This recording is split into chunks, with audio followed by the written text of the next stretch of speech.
News Channel 3. Only on WBTV. Clemson takes on Miami of Ohio. Tomorrow at 12:25. The most compelling action is on CBS Sports. And hi, everybody. I'm Jim Nantz along with Clark Kellogg, and welcome to our primetime coverage of the road to the Final Four here on the exclusive home of the NCAA tournament, CBS Sports. Clark, I am pumped up. How are you doing? Did you enjoy the afternoon? Very much so, Jim. You talk about what went on. All of the higher seed teams prevailed, and there was great action in the paint. Kelvin Cato had 29 points. Scott Pollard had 19 boards. Danny Fortson had 24 and 12. And Brad Miller from Purdue, out of the Big Ten. I knew you wouldn't forget. Went for 31 in Purdue's win. Spoken like the true Big Ten legend that you are, Player of the Year just 15 years ago.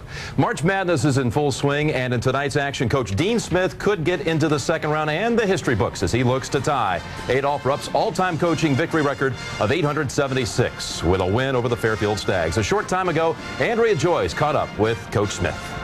All the extra attention this weekend, how has your team handled it so far? Well, I hope, well, I know our coaching staff has, and approached it like any other important game in the NCAA tournament. Your 23rd straight first-round game. This one doesn't really seem like all the others, does it?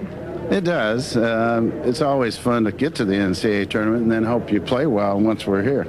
And keep everything else out of your mind? Everything. All right, we'll talk to you after the game. Good luck. All right, also in our lineup of early games tonight, many of you will see Rick Pitino and his Kentucky Wildcats start their defense of the national title against the Montana Grizzlies in the West. In our other early games, some of you will see Vanderbilt against Xavier in the Midwest, while others will see the College of Charleston with the longest win streak in the nation right now at 22 games against Maryland in the Southeast. Maryland will not start guard Terrell Stokes and swingman LaRon Profit because of a curfew violation last week at the ACC tournament. Both are, however, expected to play tonight. And in our nighttime doubleheader games, Colorado faces Indiana, and that figures to be a classic 8-9 contest. The last final from the afternoon, St. Joe's out in Salt Lake City, and the champions from the A-10, a 10-point victory over Pacific for the Hawks, their first NCAA tournament win since 1986. And the road to the Final Four will continue on CBS after this word from your local station.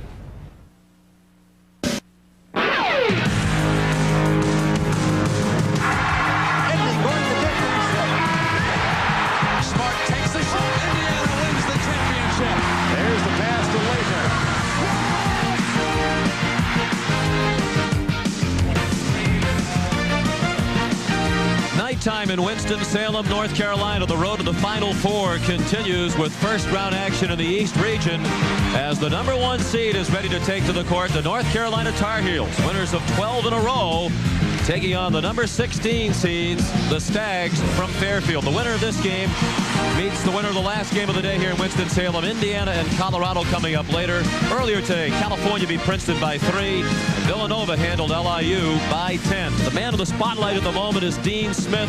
With a win tonight against Fairfield, he would tie Adolph Rupp for the all-time lead in career coaching victories with 876. Coach Rupp, 876 and 190 during his coaching career. Good evening, everyone, and welcome. Sean McDonough along with Bill Raftery. Happy to have you with us. And Bill, as we heard a moment ago in his conversation with Andrea Joyce, Dean Smith very reluctant to be in the spotlight. He'd much rather the attention be on the game and on the players as usual. Like all the great ones such as yourself, he deflects praise. He's very humble, but he's had some great performers as well. Tonight, Antoine Jamison, one of his stars, a guy that can run the floor, can dominate low. The ability to finish, something he possesses. They'll go to him often, and there'll be some lobs, and Antoine will be at the end of some of them. Meanwhile, Paul Cormier, the Fairfield coach, told his team, either way, you're going to be a part of history tonight. Either you'll be the first #16 seed ever to win a game in the NCAA tournament, or you'll be the losing team when Dean Smith ties the record. If they are going to get the win, they'll need a big performance from Shannon Bowman. They got to jam things up, and they got to get Shannon involved. They like to go in low to him. He's a powerful guy down on the block. His problem is going to be to elevate and get shots over the big front line of Carolina.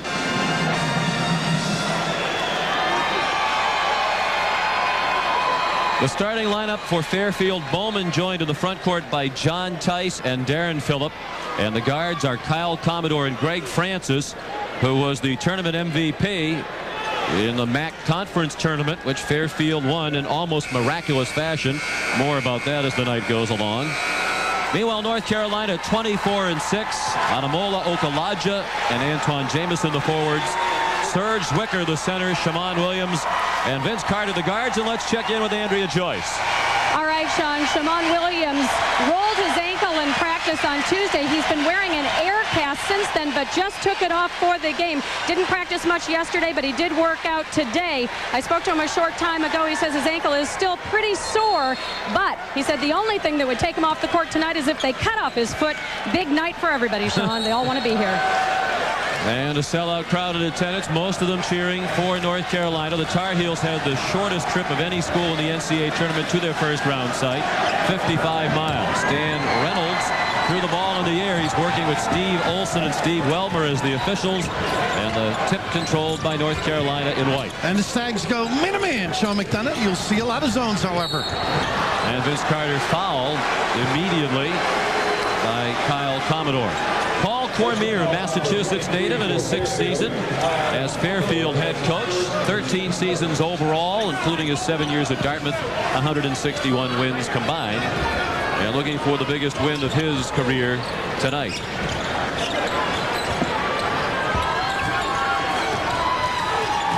The zone on the inbounds pass now. A lot of high-low looks as Zwicker obviously will be the center of attention down on the block. Keeps the ball high, gets some good releases. Jamison saw a touch for the first bucket of the ball game. And the Tar Heels go straight up man-to-man as well. Gonna have to show a lot of patience, try and get the ball low, kick out for some easy jumpers. I don't think they'll be able to elevate inside. Darren Phillip, elbow jumper, rims out.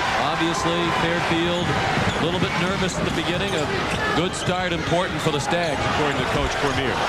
Zwicker missed the turnaround hook. Phillip the rebound. And the rolling hook. We'll try and drag Zwicker outside. Phillip had the first look. He likes to jam things up defensively.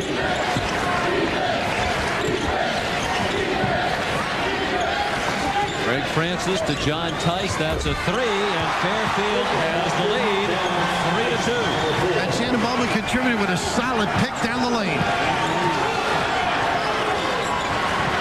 A three-pointer for Vince Carter, the sophomore from Ormond Beach, Florida. Some pretty good answers on that end, don't they? Yes, indeed. He has stepped up his level of play the last month. As have the Tar Heels as a whole. Commodore 3. No sign of jitters on the part of the Stags in those last 2 shots. I just think the Heels are out there. Ed Cota sits a couple of minutes, then comes in and organizes. Williams slides off the ball. A lot of answers. If the Stags have the response, they're in pretty good shape. A little 2-3 look still.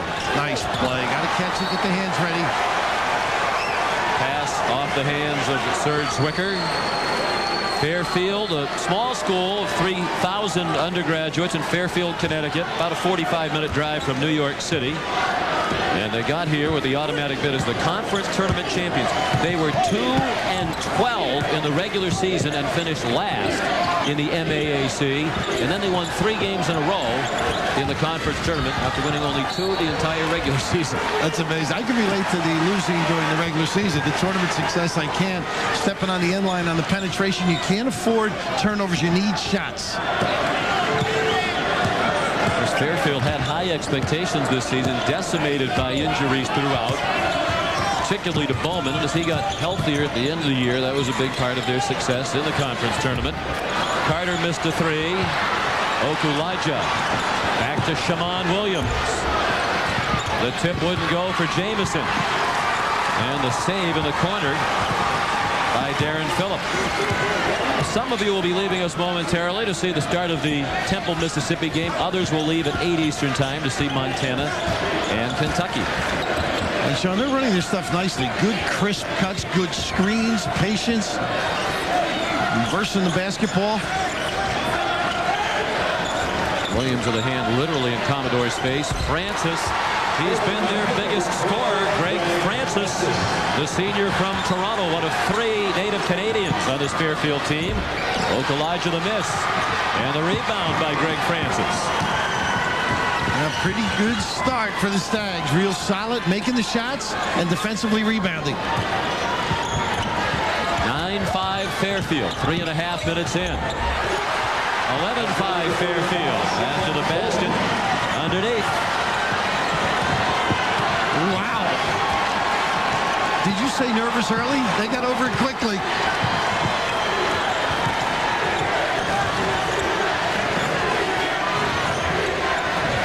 Nice screen by Zwicker. Fairfield on an 8-0 run. Zwicker rips the ball back, and then he got fouled. Now that's one Serge may have gotten away with it, but a good aggressive move. The ability to rebound, a real difficulty for Fairfield. And here's good aggressive pursuit of the basketball. I think it was clean enough. Serge fouled rather lower than he normally is as he approaches the rim. The big thing with Carolina, Dean Smith doesn't have the depth. And I think he realized that in January. Went to more basic. Didn't switch the defenses. Not a lot of jump switching. Straight up man frequently. And then a little 2-3 zone. They call it the zone for Serge to protect him, keep him in the rebounding area. Zwicker will shoot 2. He was third team all ACC this season. Really made a dramatic improvement. Only had a career average of 5.1 points per game entering this season. As you see, posted nearly 12 points per contest this year. Senior from the Netherlands. Made 1 out of 2. Sunday, Enajukin pulled down the rebound for Fairfield. He wears number 44. A freshman was just checked in. Bowman out of the game after picking up his first foul.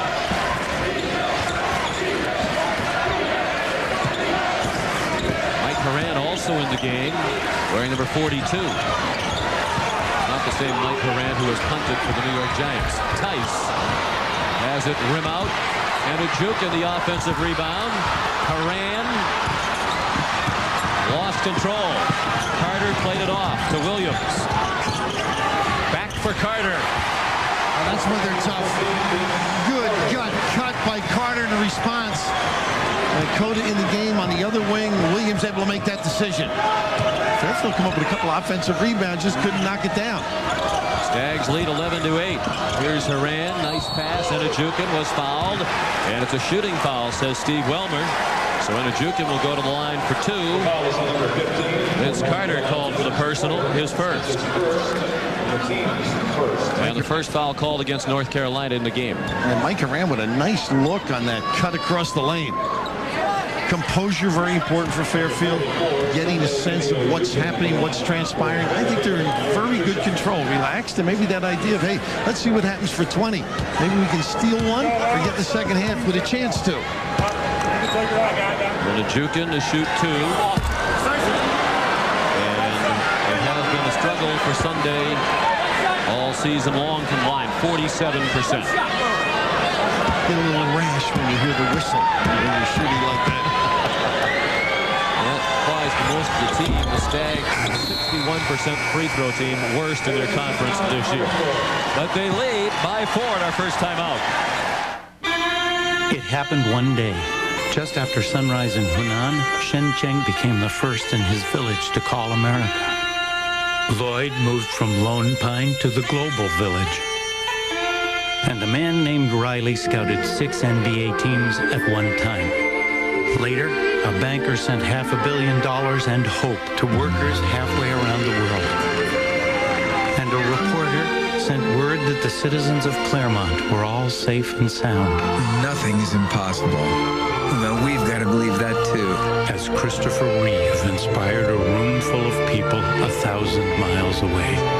220 million times a day, people share information, ideas, and dreams on the most powerful network on Earth.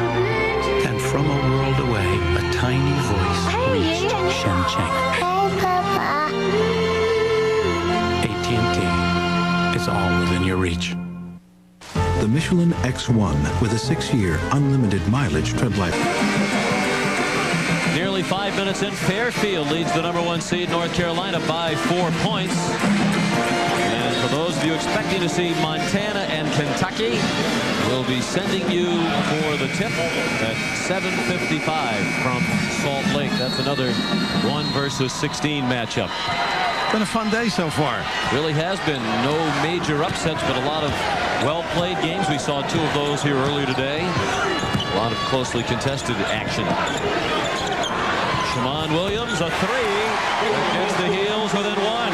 Talking about why they've improved, they feel shot selection has improved. You get it to him, it's usually got a chance of going down. 83% from three, that's pretty darn good.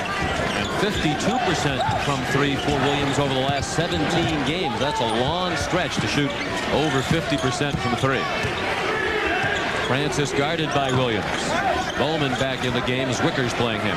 And Dean feels he's better ball pressure. That's helped their club, too. Good cut by Bowman. Wasted the dribble. Francis open, and he'll make it. A three-pointer for Greg Francis, a 32% three-point shooter. He has 55 for the year to lead the Fairfield team. And he can get in the lane, too, Sean. He can put the ball down and get in the middle. He's going to be tough as the game progresses.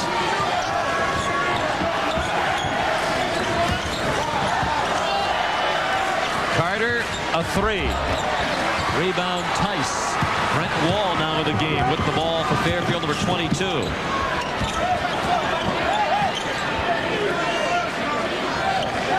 There's Wall, a junior from Ann Arbor, Michigan, out of Pioneer High School. Fairfield 4 of 5 from three-point range. As a team for the year, they're 32%. They've been very patient, using their brushes. Here's a staggered double. Tice, strong move in the lane. Tice is nice. They don't look phased at all. Carter, tough shot. Rebound tipped up but not in by Zwicker. Here comes Bowman. Left it for Francis. The numbers favor Fairfield, but it's a pull-up three. And Francis had it rattle out. Oh, how the game has changed. 3-on-1 ends up with a deep one. They went for the lob. A nice anticipation by Francis. He saw the pass intended for Jamison and batted it away. And Paul Cormier figured we're going to give a few of those up. If it happens, fine, but we don't want to get any easy ones. A pretty good defensive reaction, nice elevation against a good finisher. That's what he said yesterday. The number one thing that Coach Cormier told his team was to sprint back on defense, pack it in the lane. If they're going to beat us, they're going to have to beat us from outside. Right now, Fairfield leads by 6. Zwicker's hook wouldn't go. And the Stags more than holding their own on the boards. It was Phillip who pulled that one down. Nice cut. Tice up and in. Bowman's not getting his shot, but he's screening and finding guys. 7 points for Tice. He's their second leading scorer for the year at 8.8 per game. North Carolina is 4 of 14 from the field. Ed Cota. Okalaja the skip to Williams. Nice cut. And Jamison converts.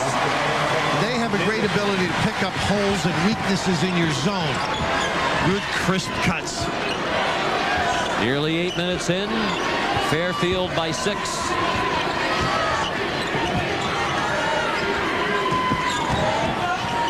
Bowman had it blocked by Zwicker at 7'3". He's the tallest player in North Carolina history. The long arm of the law prevailed there. He may have to fade back to back court on that one. He won't get many off with Serge on him.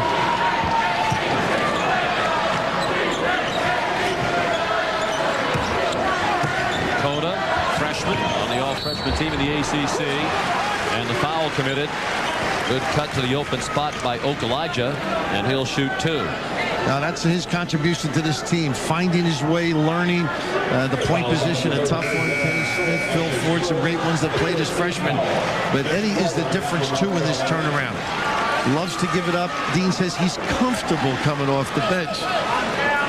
He's from Brooklyn. The freshman averaging 6.8 assists per game to lead the ACC. First freshman to lead the ACC in assists since Kenny Anderson, Georgia Tech in 1990. You know the last Tar Heel to lead the ACC in assists was? Jimmy Black, 82? Yeah, I did see that. Time ago. Now, how about Okalaja now? Heinrich Rodel is the one that recommended him to Dean Smith, the former player. And he said, Coach, I think he can start for you. Well, he didn't start in the first couple of games, but he came on. Great defender. Solid on that end. He made 2. The Heels are back within 4.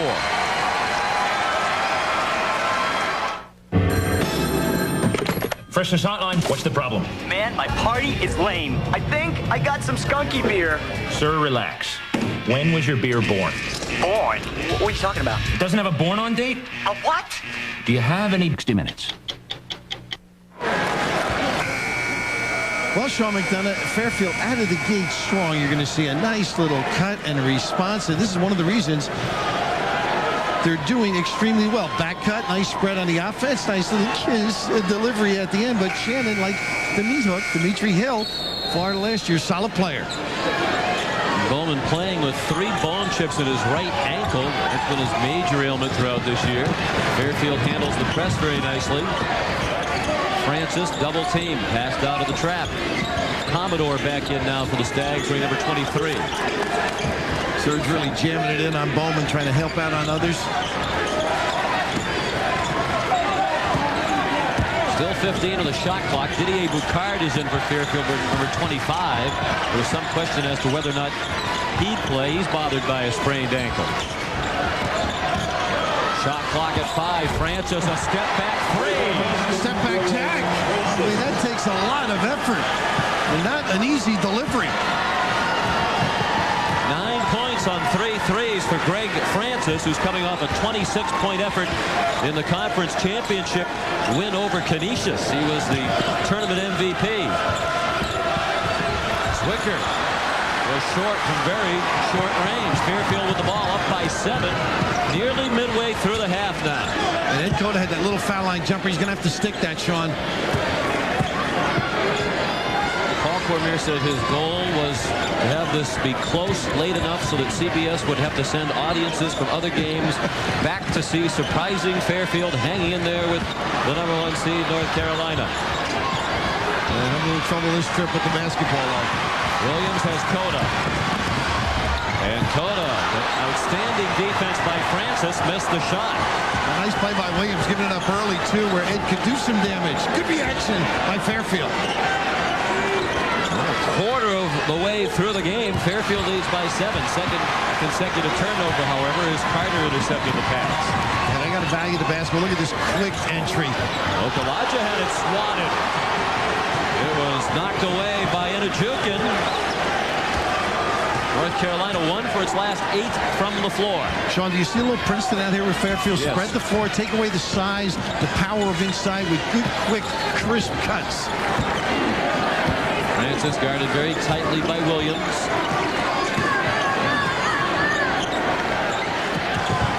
Now Boucard, a sophomore from Laval, Quebec. Bowman, that's a 2. Toes on the line, and that looks like concern on the face of Coach Smith as his team goes down by 9. While State drags Swigger out here to play smaller guys, if Bowman can make that, it's going to be an awful difficult. 22nd timeout called by North Carolina. Well, they got to be hopping in Connecticut, huh? George Basaka in the 60s got this program going at Fairfield.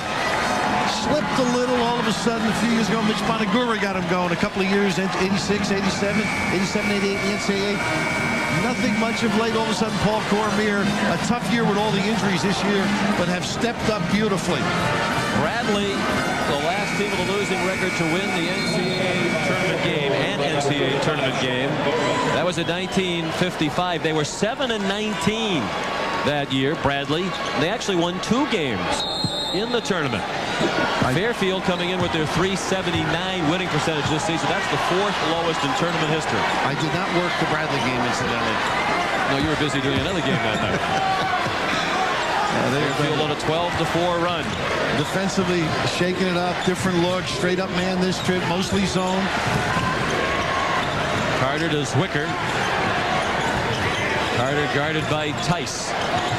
Okulaja guarded by Francis and a block called on Francis. First foul on Greg.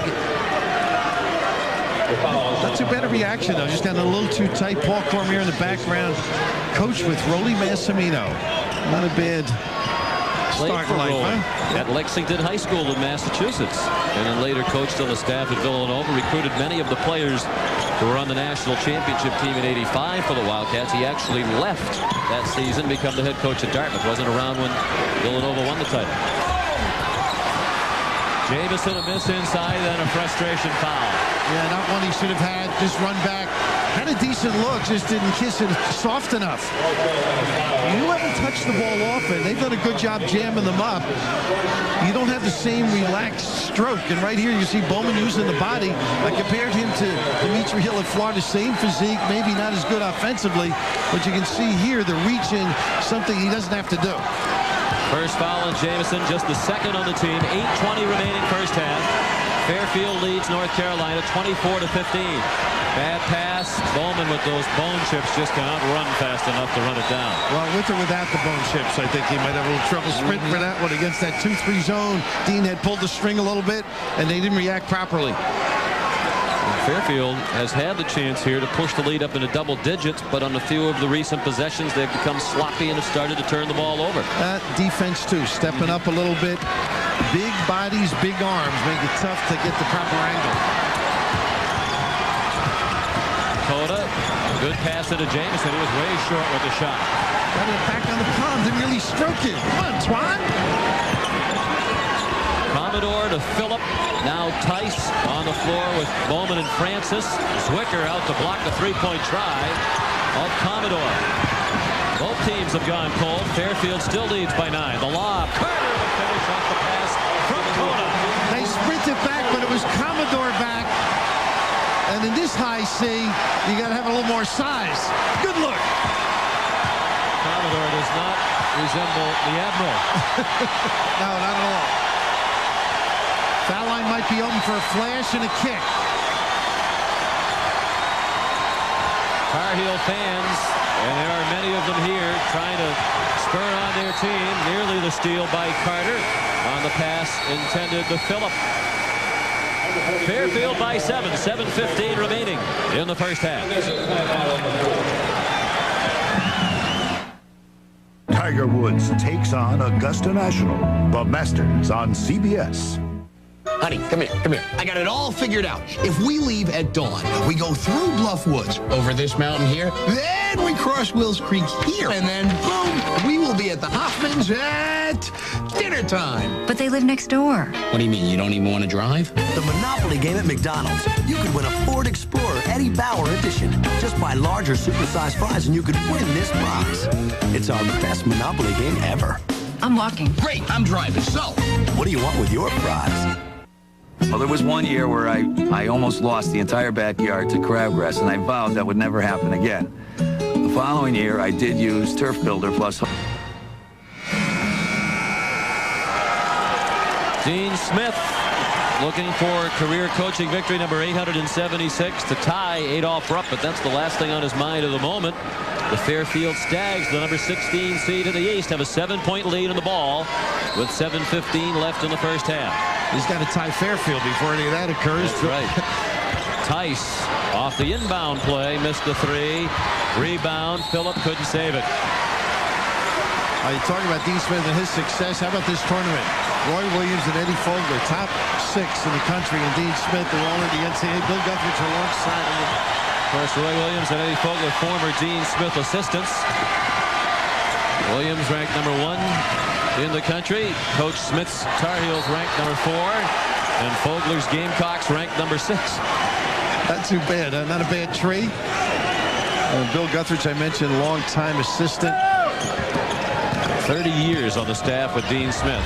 Zwicker, nice pass, and I think Shamon Williams got hit in the head. He's gesturing to the bench that he wants to come out, and he's rubbing the top of his head. Fighting it off a little bit. Thought the officials might give it to him. The first field goal for Zwicker. He's 1 for 6. Fairfield by 5, 6.5 left in the first half, but they've been stuck on 24 for a while now. And his own much more effective, much more active.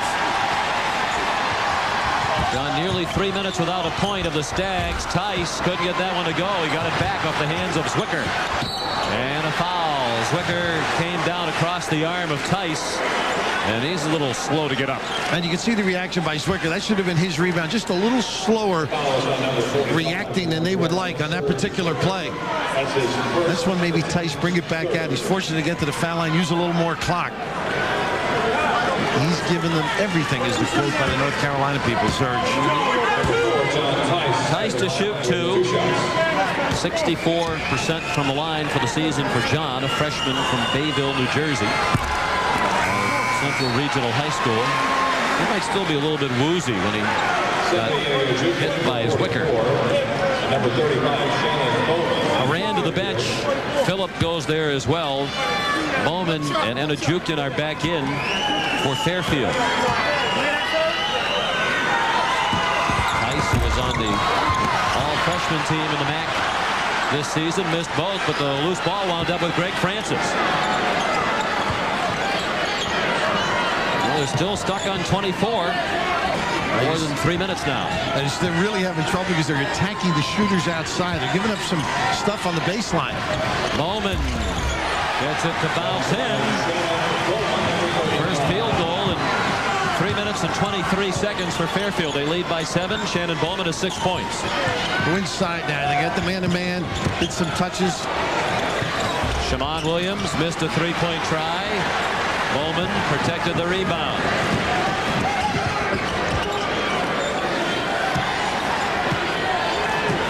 Game is going exactly as Fairfield would have hoped.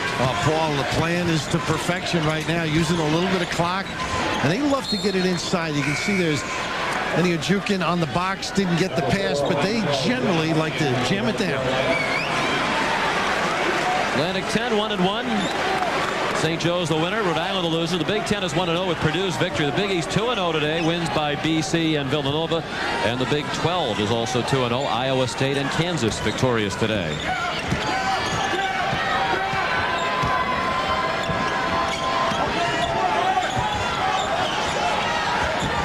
Paul Cormier wanted a reset on that last ball going out of bounds. He thought it was kicked out by Carter. He didn't get it. And he didn't get the three from the corner by Francis. And Jai in the game there with the rebound was a little quicker to counter the jump shot. Williams' shooting is a little bit off. He thought he got hit on the arm and turned and said so to Steve Olson. He might be having his shooting hampered by the ankle injury that Andrea Joyce discussed at the top of the telecast. They go straight up man-to-man. Fairfield by 7. Traveling the call is Kyle Commodore. He's a sophomore from Bridgeport, Connecticut. He did not play in their championship game victory in the conference tournament against Canisius. He came out for the warm-ups but was bothered by strep throat and flu-like symptoms. He got so dizzy during warm-ups he fell down during a layup. Joel, coach said, "That's it for you." He went to the locker room, watched the first half in the locker room.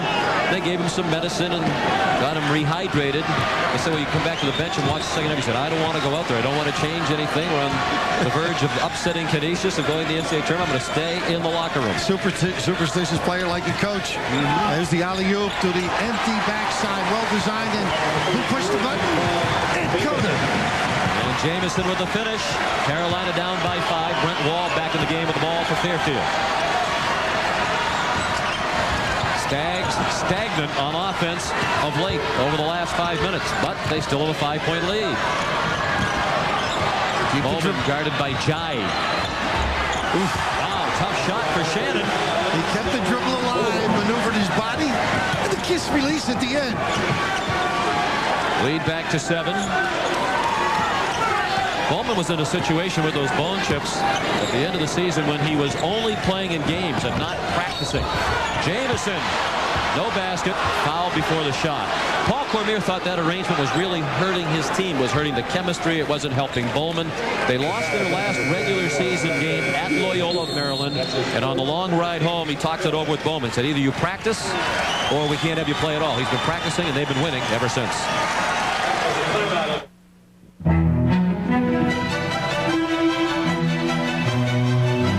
Porsche Boxster is assembled at Zuffenhausen, Germany. Much the same way our original Roadsters, the Spiders, were assembled. By human hands. Reasons why a lot of us have lost to Dean Smith and contributed to this run for the Roses. Those 2 back screens, you think you got it covered. Ed Cota on the money. Rather simple, but dynamic. Fairfield by 7. They were particularly hot early from 3-point range. Started out 4 for 5. Hit 1 of 5 since. Last foul before the timeout was on Enajukian, his first. It's been a foul-free first half. Francis leading Fairfield with 9 points on 3 3-pointers. Vince Carter is 7 for North Carolina. Carter played it inbounds to Okulaja. Now Cota, they're on the court with Jamison and Zwicker for the Tar Heels. Carter for 3. Vince Carter makes it a 4-point game. Double figures now for Vince. He has 10 points. Simple screen on the wing. You got to slide around that, particularly with Carter out.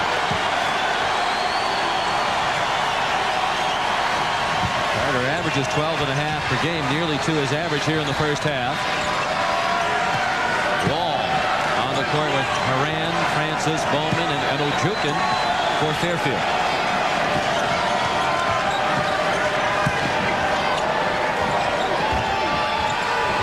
Out of the corner, Sunday and Ojukin.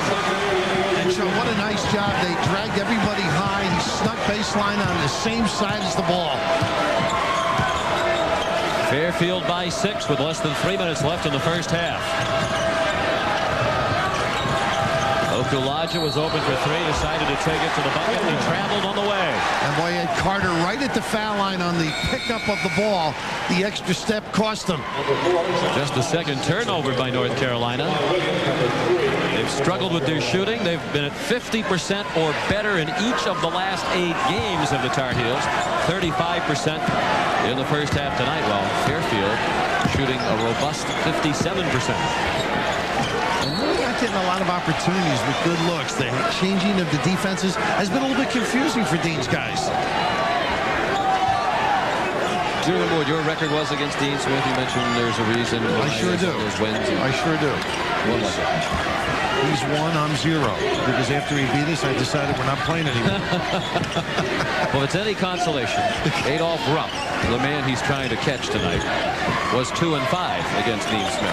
Well, that just proves that I guess anybody can lose to him, huh?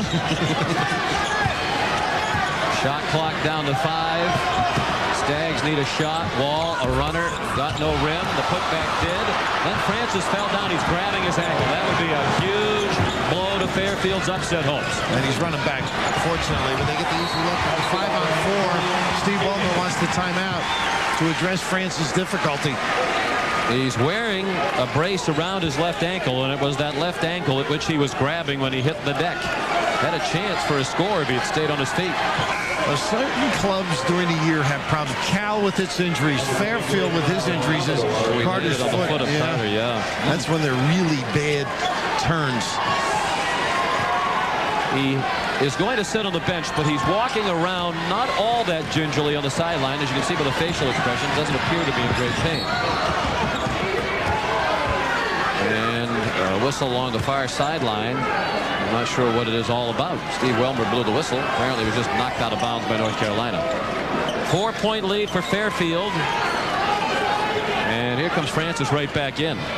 I remember talking to Dean Smith years ago up in Rochester, the old Kodak Classic, and there were teams in it that had different ways of playing, slow, fast, and it didn't matter to him what you did. He felt he could get you out of it. Well, this team doesn't possess all those changes and the looks that he gives you. It's more solid man-to-man pressure with the 2-3 zone as well. So not as deep as recent Carolina teams. They might play 8, 9, 10, 11 men. Here's a 3-pointer. Well, if his ankle was bothering him, it wasn't for long. Francis has 12 now on 4 3-pointers. He's had 2 games this season in which he's made 6 3-pointers. One of those games against Colgate, the other against Boston College. And for those who aren't familiar with Fairfield, the Stags took BC to overtime before losing, and they're the Big East Tournament champs. Missed by Carter, rebound by Ojukin. Fairfield with the ball, up 7, 1 minute left in the first half. They'll likely take the lead into halftime. Couldn't have drawn it up any better. Carolina's struggling as to what they want to do. Some major adjustments into the approach of the zone have to take place at halftime for Dean. Last Carolina lead was at 5-3. They only led twice at 2-0 and 5-3. And Ojukin a bunch of moves. He was bumped on the floor. Was fouled. We'll see if it's ruled a shooting foul by Stan Reynolds. It's only the 4th team foul in the half on North Carolina, and the 2nd personal on Antoine Jamison. And you got your answer, non-shooting, but all you had to do is stay there. I think good defensive coordination turned him to Zwicker, the bigger guy on the trap. Couldn't have done it better defensively. Fresh 35 on the shot clock, 41.7 on the game clock. And Paul Cormier has asked for a 20-second timeout to discuss the strategy. Coming up on Pennzoil at the half, Jim Nance, Clark Kellogg will get you updated on all of the tournament news, the scores and highlights, plus a live look at all the action going on in the NCAA tournament at the moment. That's coming up on Pennzoil at the half.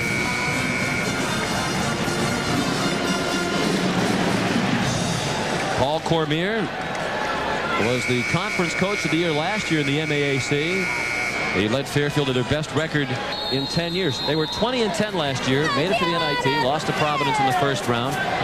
They were picked to finish first in the preseason coaches poll because they had many key players coming back. It's a good team when they're healthy. Don't be deceived by this 11-18 record. It really is an aberration due to injuries more than anything. They haven't had them together, no question. Nice trap here by Carolina. They're going to have to do a lot more of this in the second half. Pull the strings. Fairfield dodging bullets left and right on that possession. Tice, the runner, gets it to go. They are not backing off. This matches the largest Fairfield lead, 9 points. They will have the lead at halftime and a fairly comfortable lead at that, at least sizable. Nothing's ever comfortable when you're playing the number 1 seed. And Zwicker was wincing as he came in. They haven't had anything consistent work for them. They haven't gotten Williams involved. Like Fairfield's been able to counter with Greg Francis's deep shot, or the penetration, the dish, and then Tice, who's gotten inside twice. And this is where Surge came back limping a little bit, and they are involved, the MAC champions. Fairfield at 56% from the field for the half. Cormier may get his wish. Those cameras from the other games may swing back here to Winston-Salem. Coda in a collision gets the shot to go. Time for a heave if they hurry. They can't get it in time. Halftime. Fairfield leads by 7. Here's Jim Nance. What a stunning first half. But let's get to the closing seconds out in the Midwest at the Palace of Auburn Hills. Vanderbilt and Xavier. Here's Gus Johnson and Quinn Buckner. Final seconds. Under 10 seconds to play here in the first half. 38-33. Xavier will play for 1 shot, 2 to go. Posey. And that is the end of the first half of play. Xavier will head into the locker room with a 38-33 lead. However, Jan Van Redderkoff's Commodores managed to weather the storm, and they keep it close, trailing by only 5. Vandy scored the last 5 points of the half. And that is the end of the first half. Once again, the score. Xavier on top, 38-33. Jim Nance, Clark Kellogg will be along with Pennzoil at the half after this. Everybody! Motor oil to fully meet the new, tougher GF2 standard.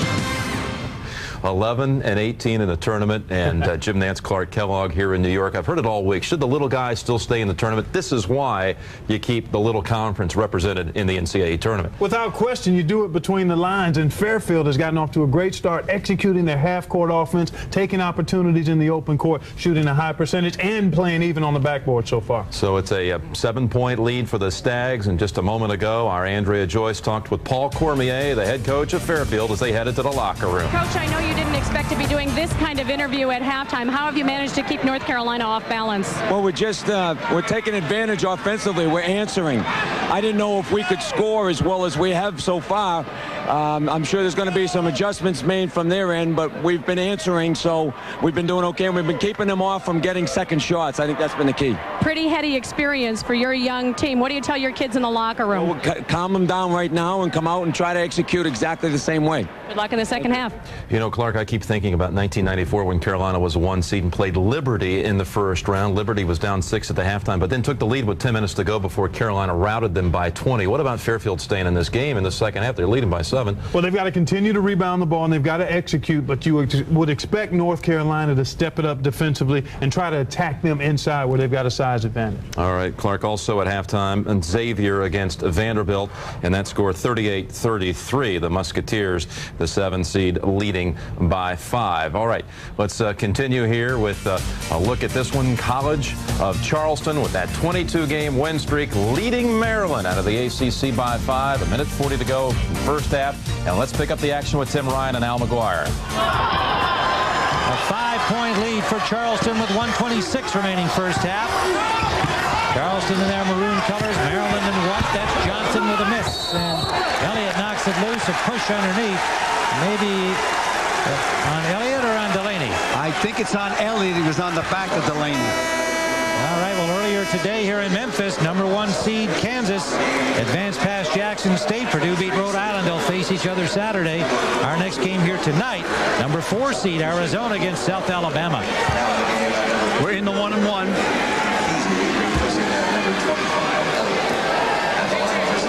Elliott picks it up, and he'll take a seat with 1:18 to go, and Delaney at the line, shooting 1-1 for Charleston. And a 6-point lead. Not Delaney's strength there, 62% from the line. Has 6 points. Coach John allows him 2 jump shots a game, and that's it. Can't make the second one. And Maryland with 1 field goal in the last 3 minutes of this half. After 3 consecutive 3-pointers had brought them into a tie, they have been quiet. Both teams are in a 1-1 now. Charleston goes to a 2-3 zone. Got to shoot from outside. Be patient. There it is. Up. He had it. It's going up now. Nope. Kovarik down to 15 seconds on the shot clock. And it is Profit with the 3-pointer. 11 points for him. 33-30 in the final minute of the half. Charleston leading. Pressure from Kovarik and Stokes. Gravy, good ball handler, gets it up court. Anthony Johnson. 20 seconds on the shot clock, 30 seconds on the game clock. Johnson driving. Won't go for him, and Booth for the rebound. They'll go for the last shot. Look for it to end up in Booth's hands. Stokes checked with Coach Gary Williams for the play. Down to 10.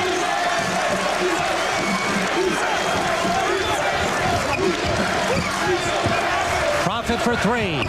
Yes! Wow, what a shot. Ron Profit ties it at 33. All right, so LaRon Profit, he did not start this game because of curfew violation, but Maryland knocks it at 33 at halftime in that one, Clark.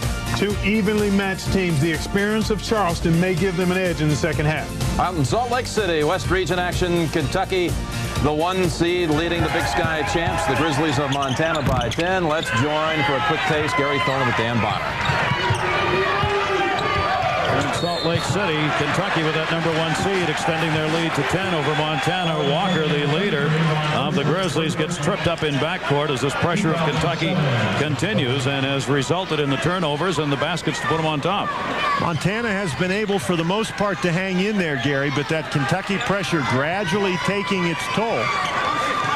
For Kentucky, Turner's picked up 10 points. Mercer, their All-American, has 9. Dick with 6. Olsen with 4. Dade with 4 for the Montana Grizzlies. And Walker will go to the line. Kirk Walker, 79% free throw shooting. They are not getting those to fall yet. Now Montana's really hurt themselves there. Kentucky 30-20, 5 minutes to go first half. How about the Wildcats in this year's tournament? I think they've got a great chance to defend their championship. They're right now in the midst of a spurtable, up 12 right now. Spurtable. You want to qualify that? Well, that's a run within the word spurtability. The individual runs are spurtables. The ability to spurt, spurtability. Spurtability. Right. You created that one. Coming up in the second half of our doubleheader, Indiana and Colorado around 10 o'clock Eastern time. Most of the nation will see that. The games will include the 95 national champion UCLA Bruins against Charleston Southern. South Alabama and Arizona will start shortly after 10.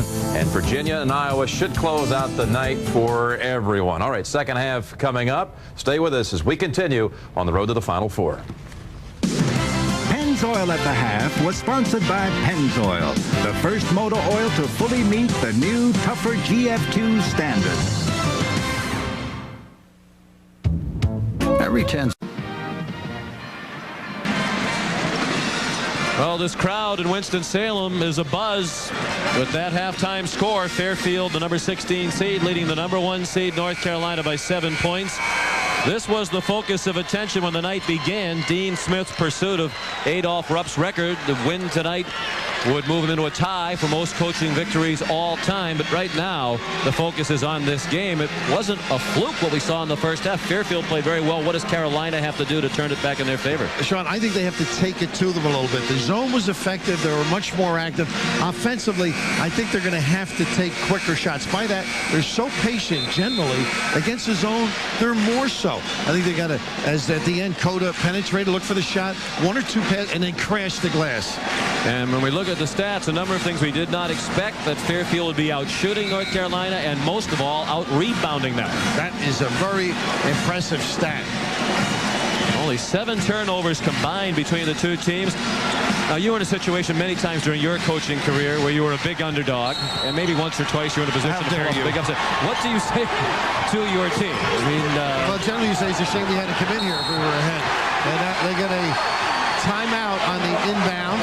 We talked about North Carolina a moment ago trying to turn it up, take it to Fairfield. They turned up the intensity a notch right there, defending the inbounding play.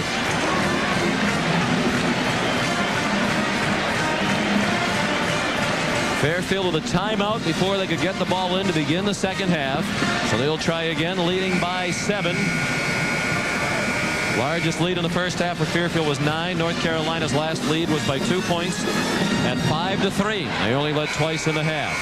Winner of this game meets the winner of the Colorado-Indiana game later tonight. California and Villanova won here earlier today. And Sean, at halftime, it looks like Dean Smith, they caused the timeout with a good pressure. They're going after him straight up, man-to-man. This is Kyle Commodore with the ball. He hands it off to John Tice. Now Greg Francis. They open the half with Shannon Bowman and Darren Phillip. And I'm sure Paul Comer has them play loose, be relaxed, take good shots, take them when they come. Don't start thinking. Well, a great way to start the half would be to run the shot clock all the way down and score, and that's what they do. Phillip took the handoff from Bowman. And it goes back to 9, the largest lead Fairfield has enjoyed tonight. Okalaja left open for 3, and the tip in by Jamison. Quick shot, go chase it. How about Bowman, though? Creative from the box. He's not getting his shot off, but finding his partners. 10 points now for Jamison. He's the leading scorer on the season for the Tar Heels at 19 per game. 1 minute played, second half. Tice had Bowman cutting open, couldn't get the pass there. It was kept alive by Okalaja, and Zwicker used his size at 7'3" to come up with the free ball. And that's the pressure into the basketball.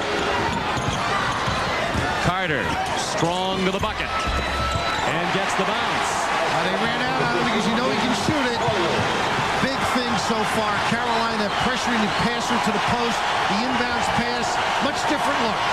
And their fans as loud as they have been tonight. Many North Carolina fans here in Winston-Salem, but it seems those who are neutral are starting to pick up the cause more fervently for Fairfield.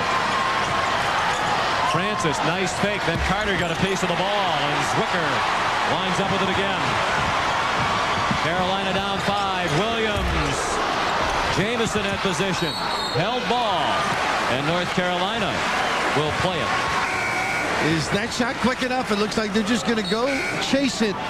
But Vince Carter, who has been terrific with the deep shot here, the poise under fire to slide by, not pick up the charge and get the roll. Well, earlier today we saw Villanova, the 4 seed, really struggle through a first half with LIU. A lob into Zwicker. Here come the Tar Heels. They're down by 3. And in the second half, Villanova opened the second half and just hammered LIU to win the ball game, and North Carolina's trying to put the hammer down here. You almost get the feeling the kids were caught up in the Dean record, even though he's been humble and thrown it off, shrugging it off. Now can Fairfield maintain its composure? They really weren't seriously rattled at all at any point in the first half, and the Jukin shot wouldn't drop. And Zwicker with the tiptoe rebound. 3 to tie for North Carolina. 2.5 minutes into the second half. Jamison fouled, and it wouldn't go in. And Jukin committed the foul. His second. A little hop, a little step for Carolina right now. Quick hitting, little post up, nice entry pass to the proper hand. Zwikker, the guy on top after the rebound, they get the reversal. Just look here, Sean. No weak side help. Everybody paying attention. You got a guy like Zwikker. You got to keep him off the glass. And it just looks like a whole different philosophy offensively. Not as stagnant, not as hesitant right after it. Jamison at the line, the sophomore from Charlotte, shooting 2. Antoine, first team all ACC for the second straight year. He was last year as a freshman as well. And he's the first two-time first team all ACC player at North Carolina since Brad Daugherty in the mid-80s. Nice save. That was tipped out by Okulaja. Now 2 to tie and 3 for the lead. For the lead, Shammond Williams. Jamison again inside to tip it. Jamison lost the handle. Zwikker ties the game. Size. Get bodies under the rim. Fairfield not presenting himself and sticking them. Paul Cormier will get a TV timeout on the first whistle under 16 minutes. You wonder if he can wait that long. Commodore, a huge 3. Now he can. The Commodore writes the C. Basket the Stags needed desperately. Trying to answer. The shot wouldn't go for Williams. And Ejukin tipped it out. Commodore has help. Behind the back, and Ejukin fouled hard by Carter. It wasn't intentional. And Ejukin went down very hard. Kyle Commodore with a great look, and it looks like he's okay. And you're right. Carter just running back to try and defend. Quick to the basketball, something generally Carolina is. And right here, Kyle with the great effort. How about this one, like Kuz? Well, Ejukin should stay down and let somebody else shoot the free throws. Let Paul bring somebody in with that 47%. Oh, you are devilish. I'd say my back really hurts, Coach. We need someone else to shoot these free throws. Well, now, the fact that I'm a 47% shooter has nothing to do with it. And I'm looking at Paul. I think he was asking for the same thing. Can I put somebody else in?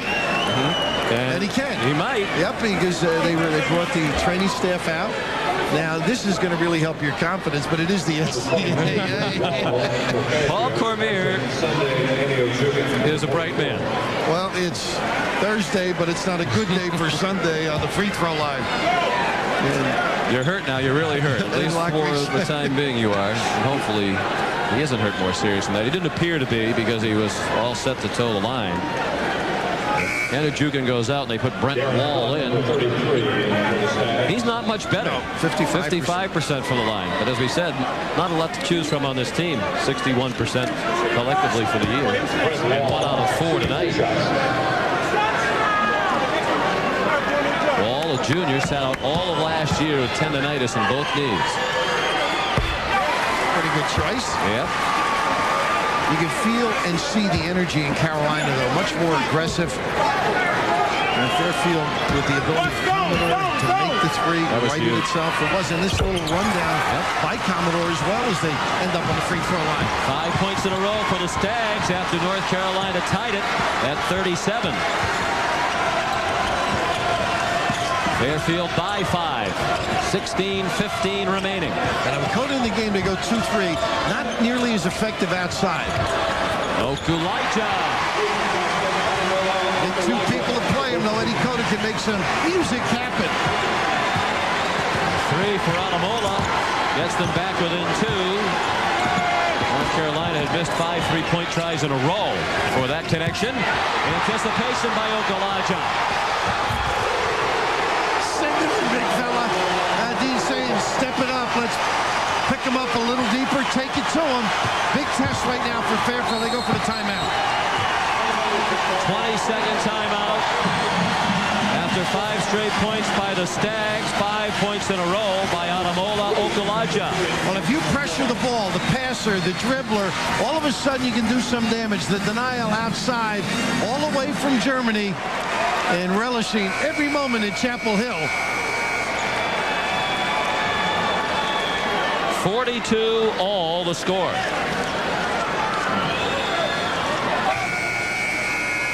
Near the conclusion of every NCAA tournament game, we'll select a genuine Chevrolet most valuable player of the game from each team. To date, Chevrolet has contributed almost $6.5 million to the scholarship funds of America's colleges and universities. Now what do you call? Very important. You'd like to go to Bowman inside, not to score, but to give it up. I'd like to get Francis back involved, too. He was a major key shooting threes in the first half. He's been very quiet here in the second. And your call, too, as Williams gets there a little bit late. Coach McDonough. Francis buries the three. 15 for Greg Francis. The only player to start every game this year because of all of those Fairfield injuries. And out of the corner, the three answered by Shammond Williams. He's not running real well. He's loping back. You mentioned he got hit in the head earlier. His reaction defensively on Francis wasn't good, but he certainly shot it pretty good.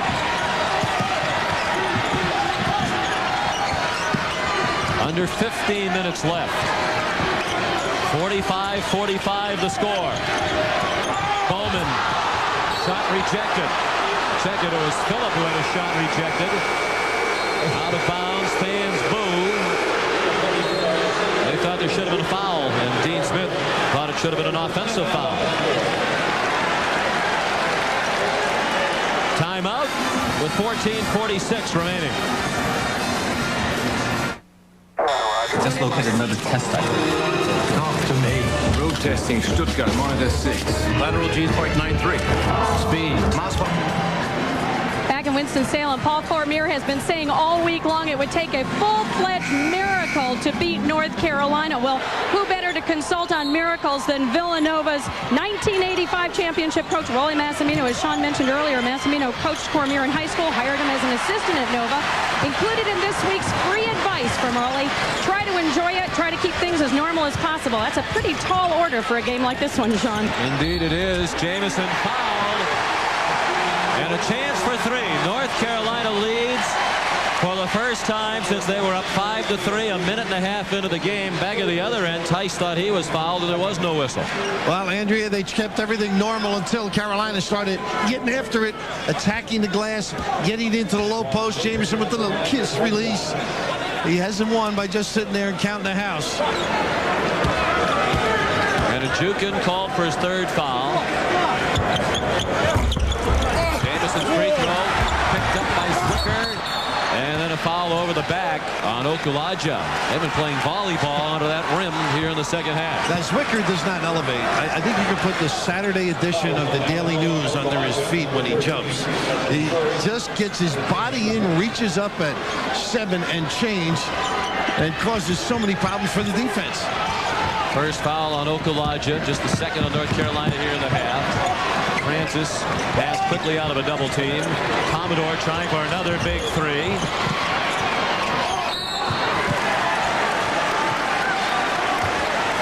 Shannon Bowman about to go to the free throw line for Fairfield as he was fouled by Serge Zwicker. Second foul on the North Carolina center. North Carolina leads by 2. They took the lead a moment ago for the first time since a minute and a half into the game. This is first round action in the East region. The number 1 seed, North Carolina, against number 16, Fairfield. The 16 seed has never defeated a 1 seed. And Dean Smith trying to tie Adolph Rupp, the all-time career coaching victory record, 876. Bowman makes it a 1-point game. Earlier today, California beat Princeton by 3 points. And Villanova held off Long Island University by 10. Cal and Villanova will play on Saturday. Final game of the night here in Winston-Salem. The 8-9 game between Indiana and Colorado. Bowman makes 2. Fairfield answers again. It's a tie game. 14-15 remaining.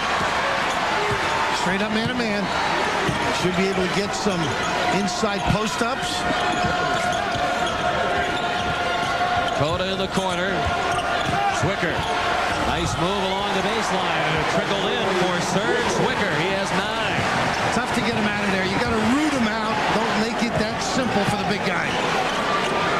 Diagonal screen to the box for Francis. They run some nice stuff, Sean. Here's a double at the end of it. Francis for the lead. Fairfield back up by 1. 18 points on 6 3-pointers for Greg Francis. Third time this year he's had 6 threes in a game. Once again, Zwicker in a spot he's awfully tough. That shot short. Jamison got a hand on the rebound. Fairfield will play it in. The Stags are now 9 for 15 from 3-point range in this game. A dramatic improvement for North Carolina in their field goal percentage overall here in the second half. And a Jukin held ball. It goes to the arrow. Fairfield will play it in. And Sean, you know, Carolina was not ready. They didn't know what defense. They were pointing one another. Zwicker went out with his size. He comes over to help out here. There were a lot of guys unsure whether they were zone or man-to-man.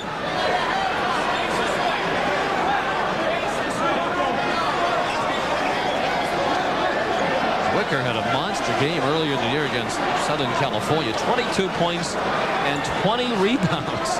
First player since Mitch Kupchak in 1976 for North Carolina to have at least 20 points and 20 rebounds in the same game. He's got a wonderful touch, the turnaround jumper. But, you know, they came back from a tough European trip during the holidays, lost to Wake by 20 right in this building.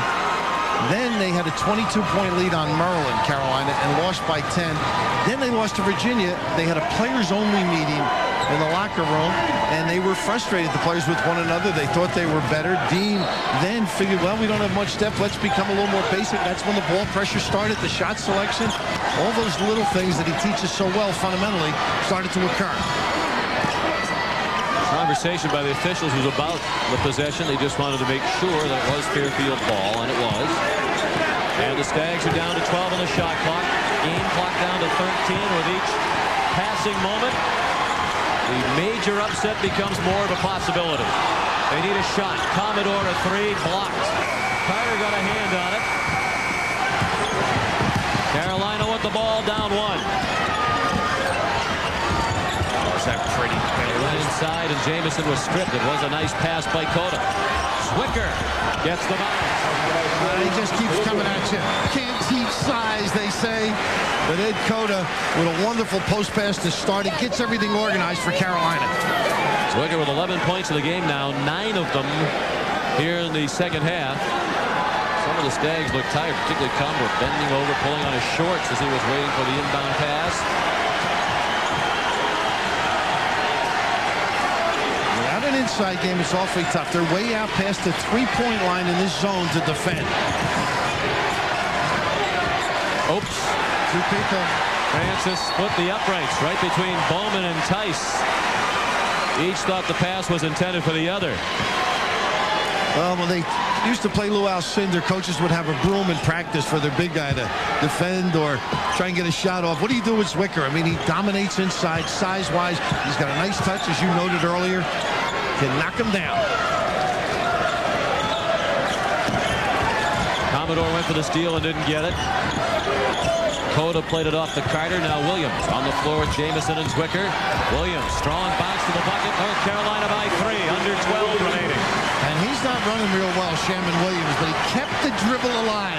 So important, and you're right about the timeout. Commodore bent over at half court. He is either hurt or exhausted. And it has to be a full timeout because they're out of 20s. Paul Cormier signaled for a 20, but he doesn't have any left. Fairfield down to 1 full timeout remaining. And the Stags would have gotten a TV timeout on the next stoppage. Back to Winston-Salem in a moment. They call me the Intimidator.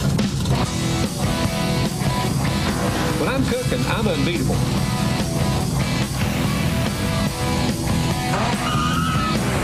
Give the folks what. Sean McDonough, they're playing tag on the Fairfield guys outside here. You can get something here or turn the corner. Makes Zwicker play a little. Pass it, pump fake, go by him.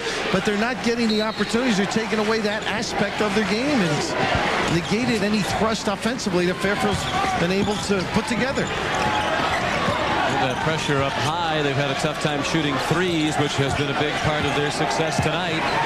Carolina has turned the ball over only twice tonight. And not a single turnover for the Tar Heels in the second half. Flawless, but there's not a lot of pressure on them. Straight up man-to-man this trip. Down under 10. Tice had a look at the shot clock. Awkward shot. Doesn't get the bounce. It's tipped out by Jamison. And Fairfield will play it in with a fresh 35 on the shot clock. They saw their lives before their eyes as Wicker couldn't get full control on that sprint to the corner. Dean Smith's guys over the years give you every ounce. You watch a practice, it's the same as a game. Detailed.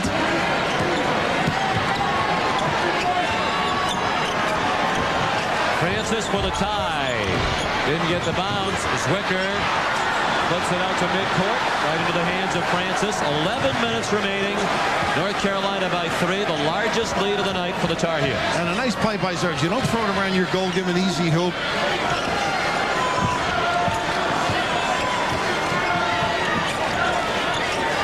Wow. Pass almost deflected right into the bucket. That's the pressure on the ball. You can't get a good look. Shammond Williams pulled up at the three-point line, following the rebound action. It's against Tice of Fairfield, his first. And down on a knee is Antoine Jamison. The foul's on number 4, John Tice. Looks like he's favoring his left leg. Only 3 team fouls on Fairfield in a foul-free game. 7 fouls combined in the first half, 3 on each team here in the second half. Nearly midway through the second half now. 10.5 minutes remaining. Williams nearly traveled on a slip. They pry very well for a team. High-low look. Look at this. Jamison open at the elbow, is shot well off. Fairfield could tie it with a three-pointer. They go inside to Bowman, guarded by Jamison. That's a goaltend by Zwicker. Count the basket for Shannon Bowman. The senior from Dorchester, Massachusetts, a neighborhood in the city of Boston, has 12 points. And Shannon Bowman, one of those centers like Otis Hill that can freeze a guy. That time he's got Jamison. That's one Zerge should have let go. But the ability to just freeze your man enough to get it up on the glass. Shannon's 5 out of 6 from the field. Midway through the second half now. Fairfield still hanging in there, down by only 1. And the zone has been terrific to them. Once again, too easy. And it's tipped up and in. Zwicker the miss. Carter the weak side tip in. Not a bad guy chasing an Erman toss.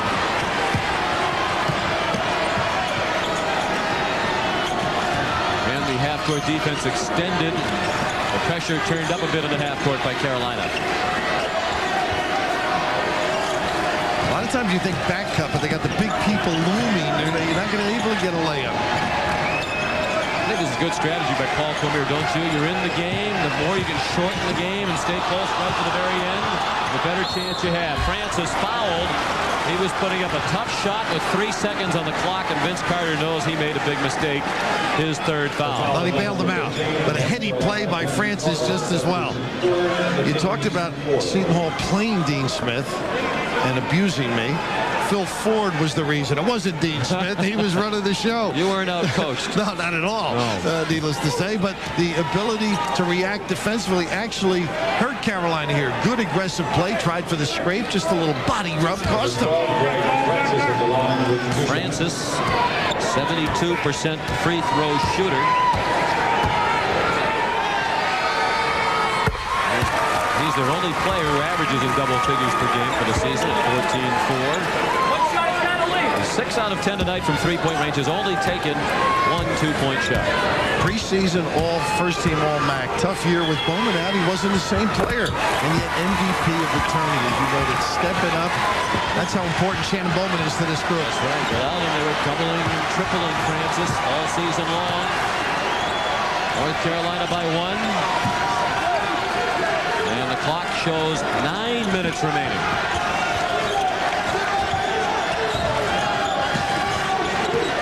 Coda with Williams, Okulaja, Zwicker, and Carter. Jamison's on the bench at the moment.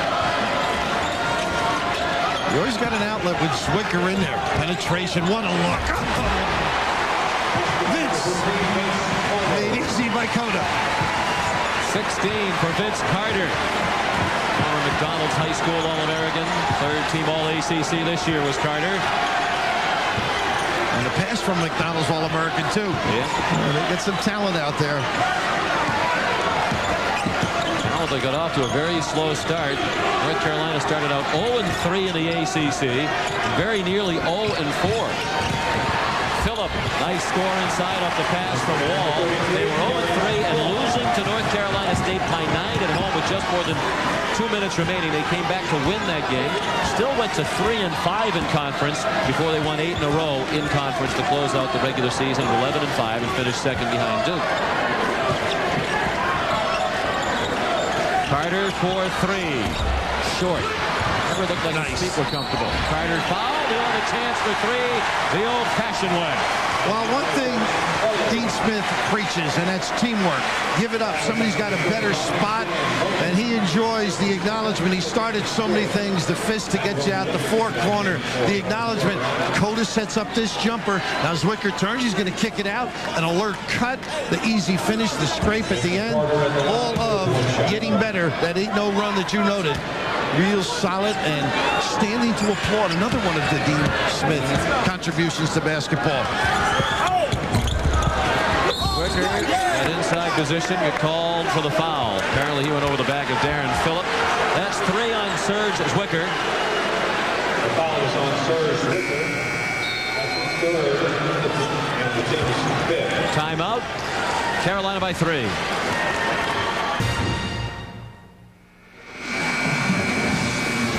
Well, by now you know a number 16 seed has never defeated a number 1. And how unlikely is it that Fairfield will even hang in this game? Well, this is their 3rd NCAA appearance all time. They went in 86 and lost to Illinois by 24 points. Went again in 87 and lost to Indiana by 34. They came into this game tonight 0-5 all time against teams from the ACC, with the closest game being a 16-point loss to Wake Forest back in the 88-89 season. So they have nothing in their history or this season or in the past to suggest they could hang in there. But they're tied at 59 with 7.5 remaining. They got something in their shirt that tells you they deserve to be there. Think of the preparation to get ready for this. The organization skills of Paul Cormier and his staff just to pick things apart against this Carolina team. Jamison passed up a 3, then get shut off in 2-point land. Pretty. Another great dish by Coda. He's starting to take over and finding slashing players heading to the bucket. Jamison is 15 points. Coda with 7 assists. Eddie breaking down the D himself. Each trip, finding somebody. Phillip blocked by the long arm of the law of Zwicker.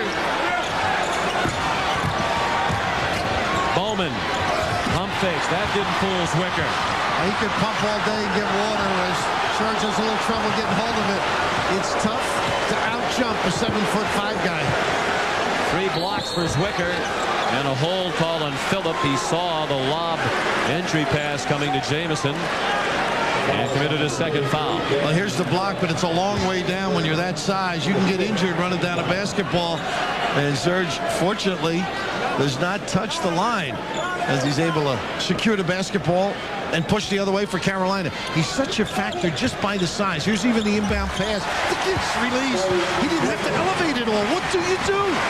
What can you do? It's that simple. And it's smart to keep doing it as North Carolina is.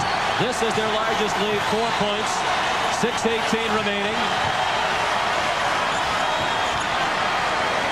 North Carolina has won 16 first-round games in a row. They've been in the tournament 23 straight years, a record streak in the NCAA tournament, and a foul call. Phillip went to the bucket. Jamison and Zwicker each in the area. And the foul is on Jamison, his 3rd.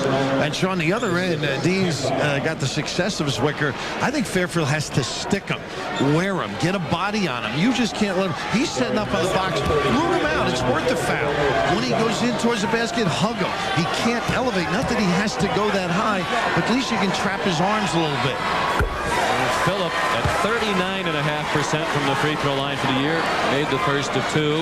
During that first free throw, Paul Cormier had the other 4 Stags over on the sideline. Fairfield, a bad free throw shooting team, was 8 for 8 from the line in the second half. Jesuits on that campus aren't trained correctly for the free throw ability. At least not prior to tonight. You know, I saw Freddie Barracat here, too, as the commissioner of the ACC. He was a former coach at Fairfield.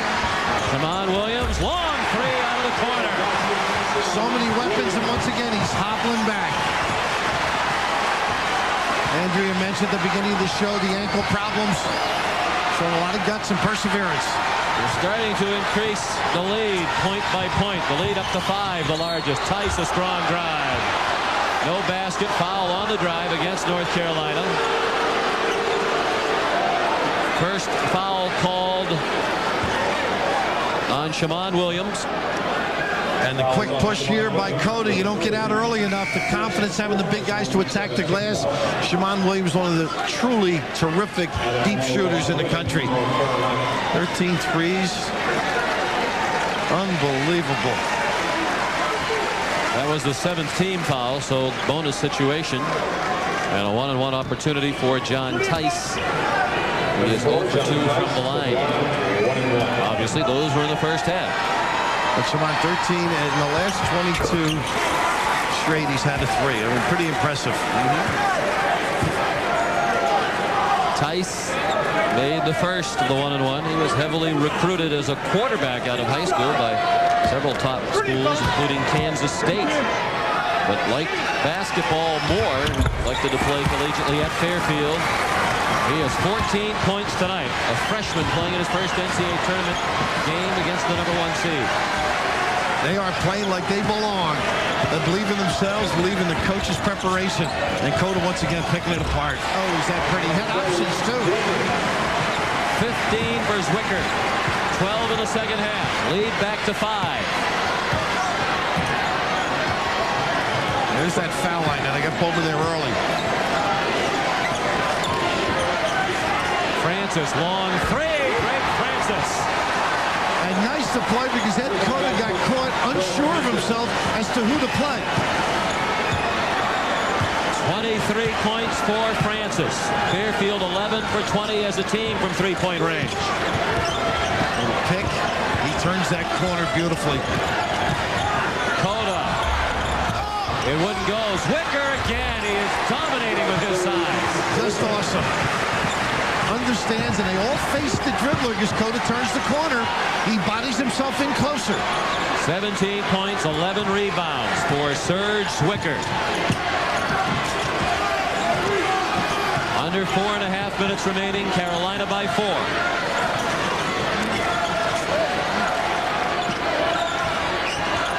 Bowman, short, and Ojukin.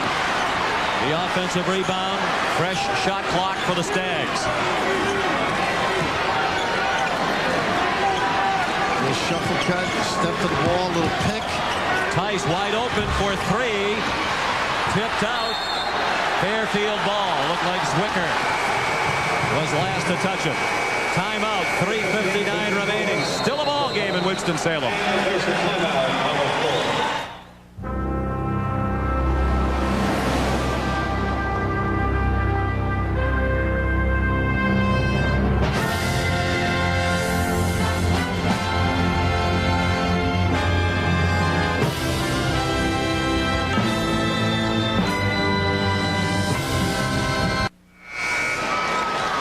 Sean McDonough, Shannon Bowman, you might say, well, check out. But look at this, because Cota's penetration, the big fella can get himself in position. Just a vision on the ball. He forgets his responsibility. If you don't keep him out from that rim area, he is devastating.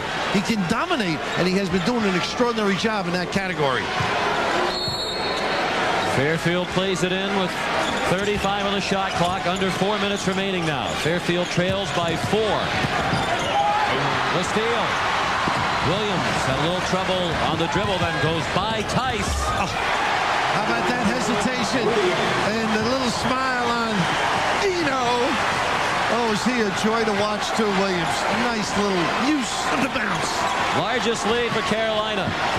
6 points. They trailed by 9 in the first half. Foul. And a chance for a 3-point play for Enajukin. He was fouled by Jamison, and that's 4 on Antoine, the All-American. Antoine not as active defensively. He hasn't been as alert. He got caught there with a flash to the post. Not typical interior defense for Dean Smith's guys. He was a second-team AP All-American this year.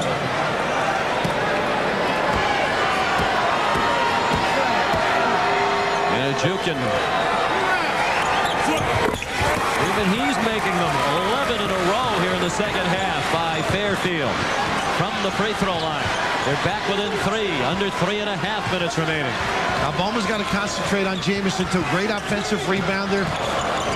Cota, no luck on that shot. Great spin move to free himself with a wide open jumper, and it rattled out. Did you notice Bowman too? He really nailed Jamison with the body.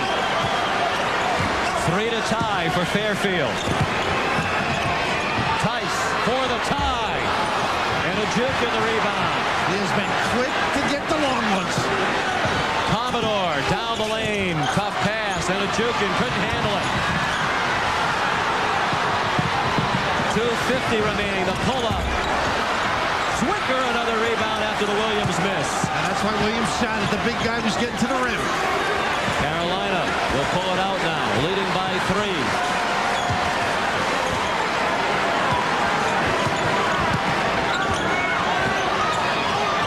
Nice post up. Jamison was wide open. He was wide open because he pushed away Bowman, and he was fortunate, was Jamison, that he wasn't called for his 5th foul. And Antoine gets very emotional, and I've seen a few games on tape. They go over to try and calm him down. Gets physical, gets upset. Even in the North Carolina State game, he discarded, went to the rim. He's got great energy. You don't want to take that away from him. And Ajukin called for his 4th foul, the 6th on the team, so the next one will result in a 1-and-1 opportunity at the line for North Carolina. Pass into Carter. Commodore saw it coming and knocked it out. Oh, what a great read, too. That was a basket. Kyle with a good recovery. Surprised they didn't go right back to the lob to Zwicker. They really haven't stopped it yet. You got to pressure the inbound pass. That's Bowman's job now. Don't give good vision to the inbounder. That takes away the lob. Ajukin was right in Zwicker's face. Back to the ball. Trying to prevent that lob into Zwicker. Huge possession here as we approach 2 minutes remaining. Carter. All started with a little back screen on the other side. They have a lot of options. Nice turnaround away from traffic. And now the pressure on this possession for Fairfield. Down by 5, under 2 minutes remaining.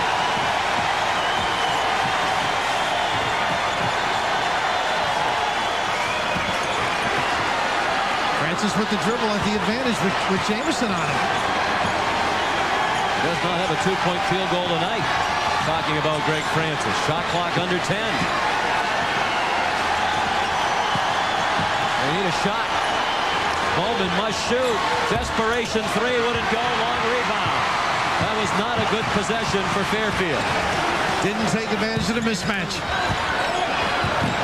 1:20 remaining. They don't need a quick shot. Cota, the freshman, alertly pulls it out. Still 22 on the shot clock. And Francis with a tough match with Carter if they get him low. Give him a little bump.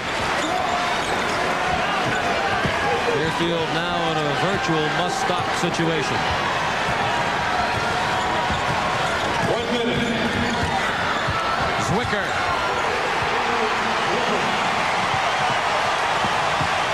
Serge Zwicker has been the man for North Carolina here in the second half.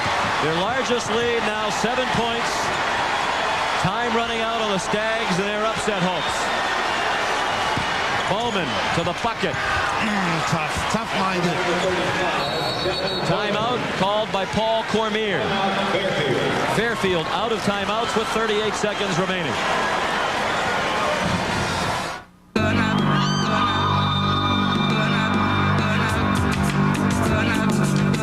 With the Vortec engine in a Chevy S10, you can go around the world 4 times before you have to stop for a tune-up.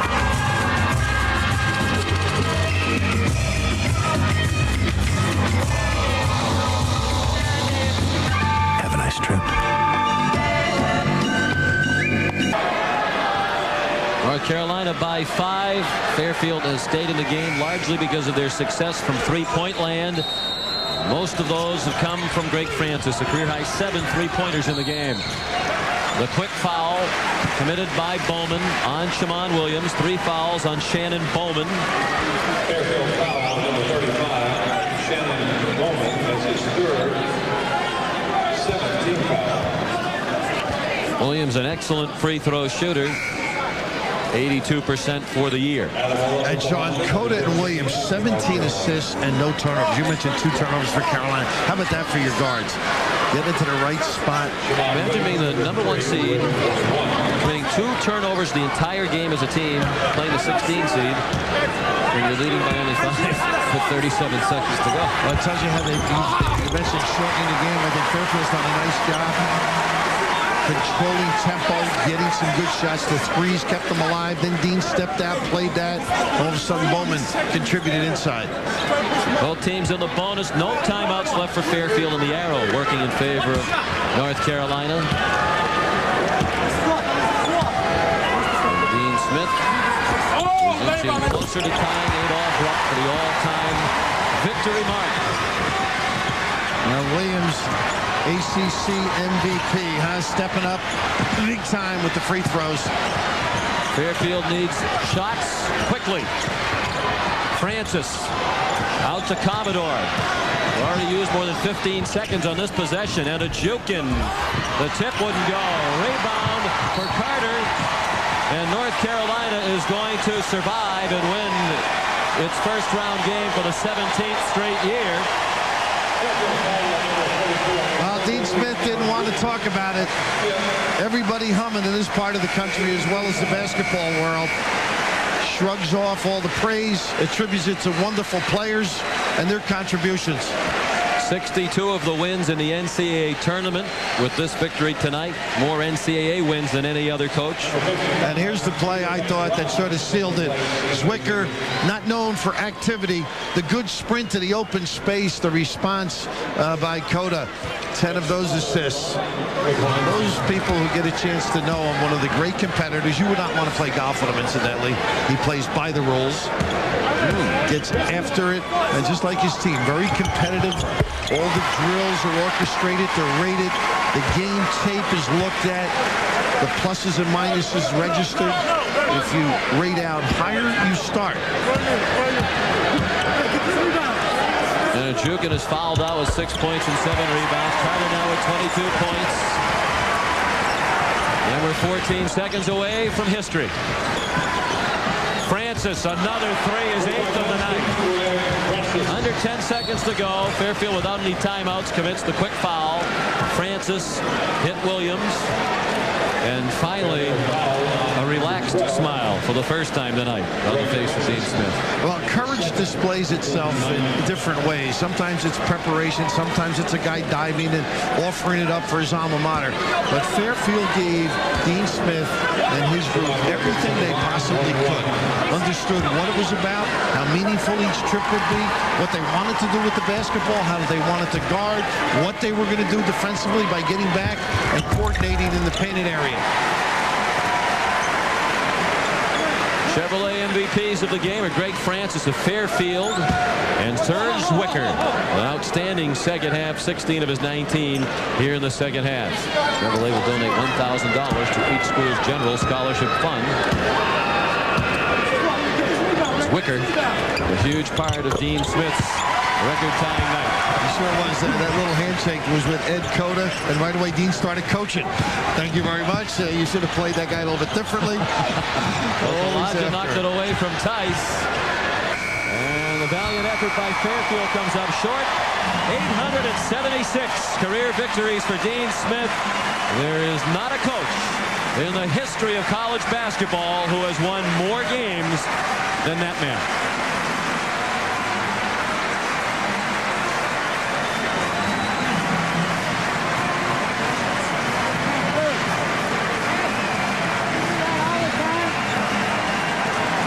Even the Stag wanted to shake his hand.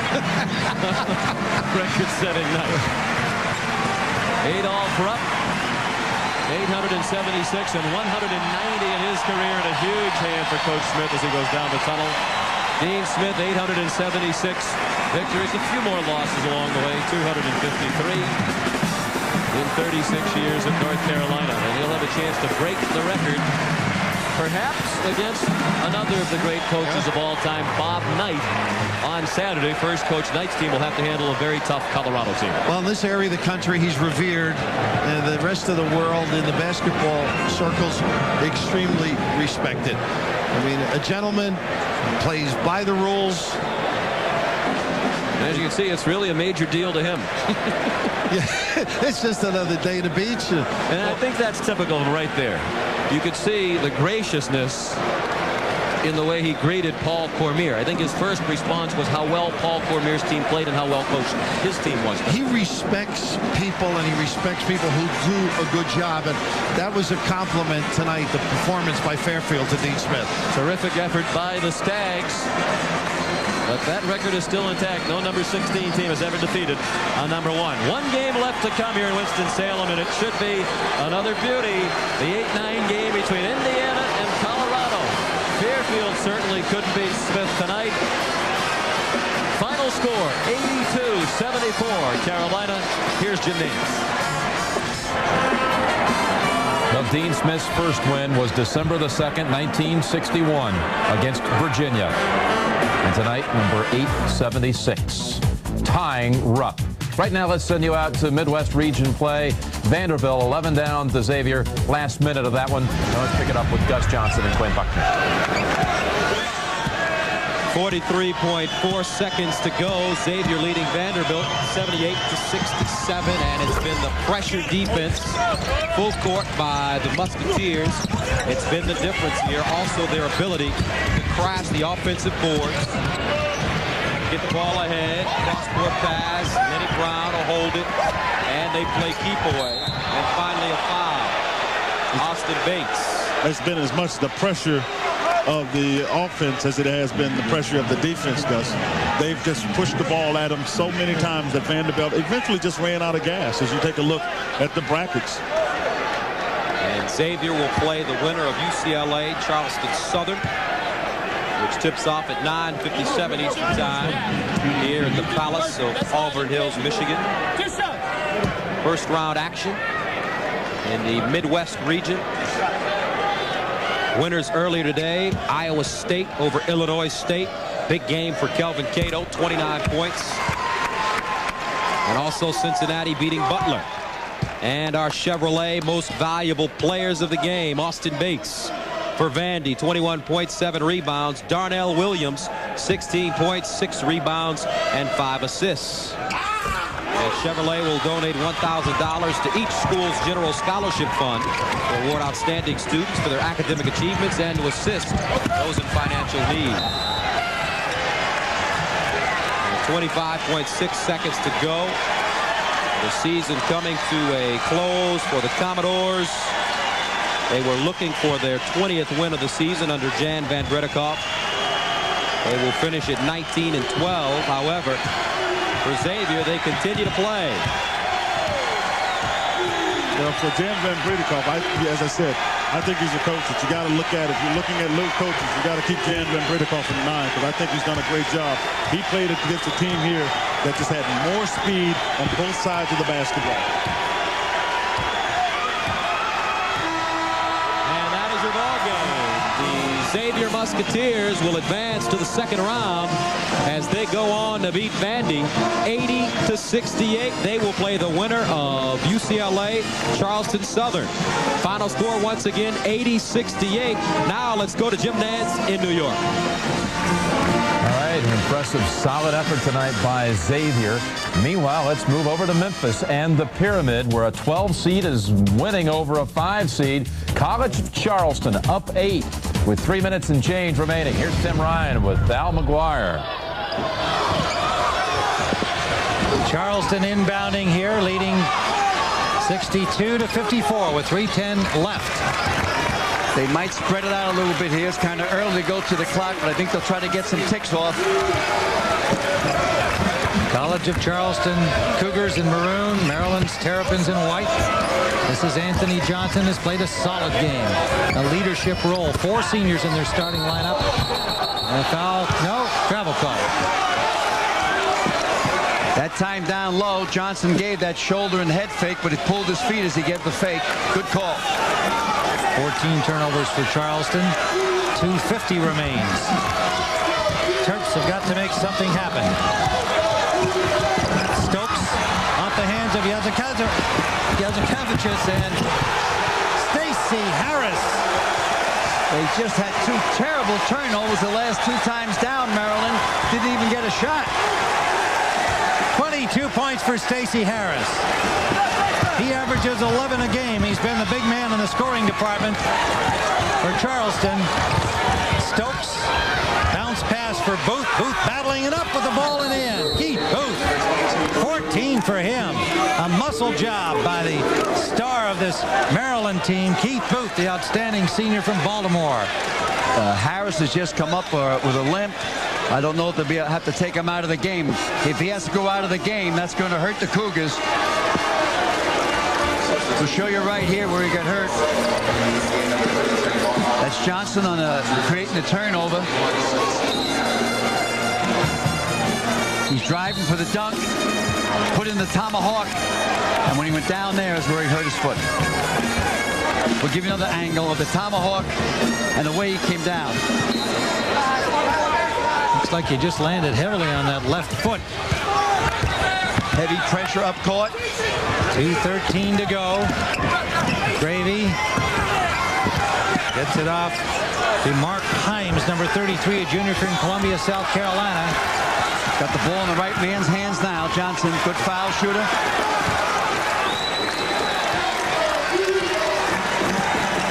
He's going to take it down to about 7. 8-point lead for Charleston, trying to upset the number 5 seeds from Maryland. Got to get it up. McGravy. Wow! The shot clock, he connects. Possible 4-point play.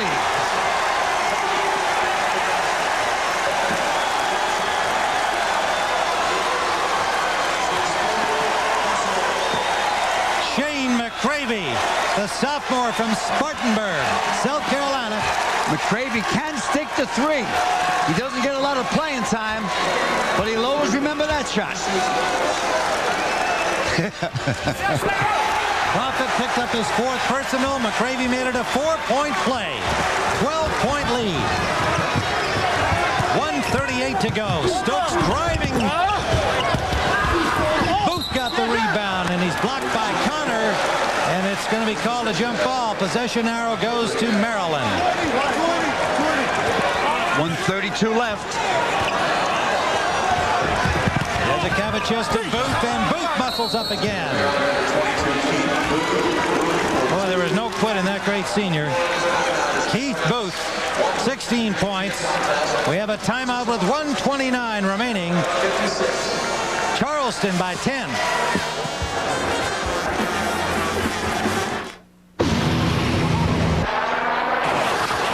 Said he was going to call us, tell us what it feels like. Across America, more people use Cellular One than any other cellular service. Hello? Tim Ryan and Al McGuire at the Pyramid in Memphis, where the College of Charleston, 129 away from the second round, leading Maryland by 10 points. And our Chevrolet players of the game, Stacey Harris, 22 points, 7 of 11 from the field. For Charleston, Keith Booth, just a pillar of strength throughout the game, 14 points, 4 rebounds. He has been a solid force. The senior doing a great job. And you know, Jim Nance isn't supposed to cheer when he's sitting in his chair back there in New York. But his grandfather played at the College of Charleston, and I know that Jim is watching the score of this game closely and kind of pulling for Charleston, whether he says it out loud or not. So congratulations to him. If Charleston hangs on, the Nance family will be happy. Nice spacing against pressure. It's all clock now. You're not playing Maryland anymore. You're playing the clock. Yazakevicius tightly on Anthony Johnson, and finally the foul comes with 1:12 on the clock. That's 4 on Yazakevicius.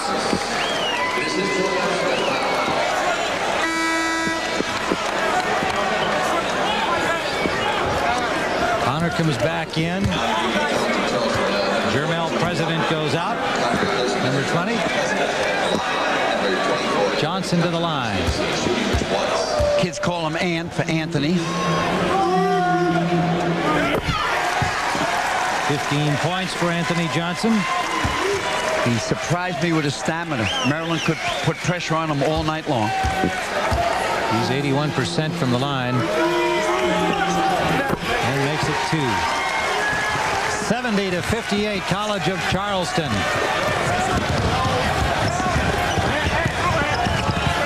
Stokes with the layup, driving the distance. 9 points for Terrell Stokes. That's a 20-second timeout. 1:04 remains. Maryland,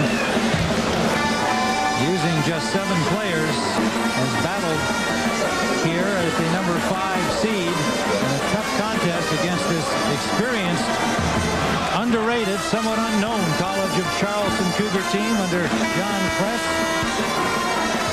Maryland has used their final timeout. Won't be able to stop the clock anymore, only with a foul. One of the main things about John Press here, in the last 4 years, he's only lost 16 games. That's the least amount of losses of any coach in Division I. I think there's about 308 schools in Division I. 4 consecutive TAC regular season championships to his credit. This is not an upset. Only in the seedings. 12/5 if it holds here, and it looks like it's going to. 52.3 left. Charleston will be at the line again. That's 4 on Stokes. And Mark Himes will go to the line. Himes doesn't play that much. He's more like a blue-collar role type player. Charleston, like Maryland, has gone basically with 7 players. Himes coming in just in the last few minutes here. Gets his first point. Well, this is the first mistake the selection committee made. They were 8-0. The 12 seeds. The Cougars from the College of Charleston in beautiful Charleston, South Carolina. And we headed into the second round. They'll await the winner of Arizona and South Alabama. There's Elliott. These fellows have played together for so long. There's 2 of them that are 5-year seniors, which helps maturity. The key to college basketball and tournament play is mature guards, in my opinion. 5 on Elliott. Sends him to the bench. Elliott turned in a good game. 12 points. He started in place of LaRon Profit. Profit came in and lit it up for a while. Had 14 points in the first half coming in at the 5-minute mark. Then faded somewhat in the second half.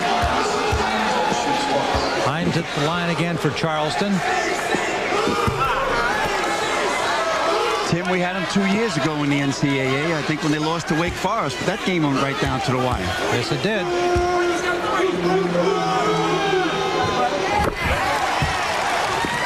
And Himes hits 73-62.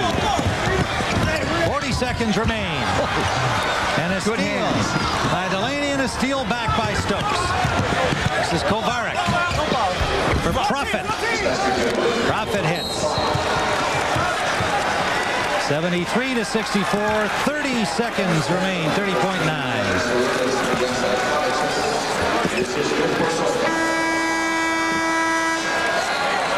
Yazikavicius has fouled out for Maryland, and College of Charleston on our board has advanced, and they will await the winner of the final game tonight here in Memphis. 4-seed Arizona's Wildcats in South Alabama, the 13th seed. Offense and defense meeting here on the Pyramid Court. Next from Memphis. Maryland last year upset in the first round by Santa Clara. And going out at the hands of the College of Charleston Cougars tonight. One of the key things to Anthony here, Johnson, he has tremendous poise. Nothing rattles him. 10-point margin again. The College of Charleston. 17 points now for Johnson. And Booth. 18 points for Keith Booth. Kovarik fouling Himes, who will go to the line once again with 22.8 seconds left. Gary Williams Williams did a nice job this year. They picked him for 8th or 9th before the season, and the ACC ended up tied for 4th. Yeah, that 11-zip run right at the start of the season got them off to a great start, surprised everybody. They struggled late in the season, but Williams picked up his 350th career victory in that win against Clemson in the ACC tournament. Congratulations to Gary, one of the fine young coaches in college basketball. Yeah. At Boston College and also at Ohio State for a number of years. Himes gets some more free throws and opens the lead to 11. Mubarak trying for 3. Rebounded by Johnson. Up to Himes. Himes will slow it down. All the way back to McCravey, and McCravey will just let it go. The College of Charleston Cougars have advanced to the second round. For the first time in their NCAA tournament history, they've only been in the tourney once before. The Chris family is happy. 29 wins and only 2 defeats as they head into the second round. Congratulations to the College of Charleston. Jim Nance will be back from our studios in New York after these messages. Congratulations to Charleston and Jim.